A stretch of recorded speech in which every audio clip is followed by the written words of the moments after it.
Le maintien de la posture, de la position debout par exemple, nécessite en permanence des contractions musculaires coordonnées.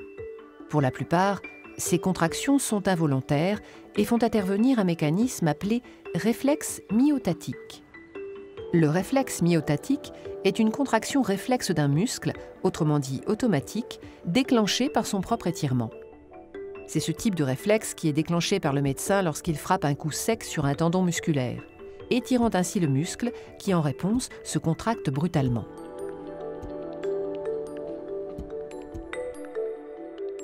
Cet acte réflexe fait intervenir les fuseaux neuromusculaires qui sont des récepteurs sensibles à l'étirement et qui génèrent plus ou moins de messages nerveux selon l'état du muscle.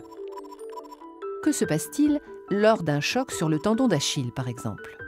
Le mollet est étiré et les fuseaux neuromusculaires qui y sont présents génèrent un message.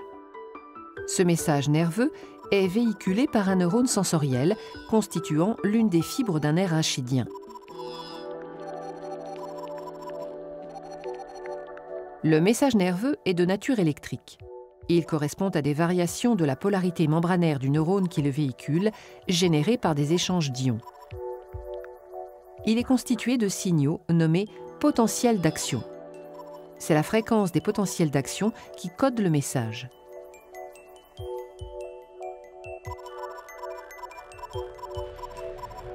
Le message nerveux parvient ensuite à la moelle épinière. Pour y arriver, il emprunte la racine dorsale du nerf rachidien. Là, il est traité dans la substance grise, de manière à générer ou non une réponse. L'arrivée du message nerveux sensitif entraîne la formation de signaux électriques dans un neurone moteur ou motoneurone. Ces signaux seront véhiculés par l'axone du motoneurone ou fibre nerveuse motrice, en empruntant cette fois la racine ventrale du nerf rachidien.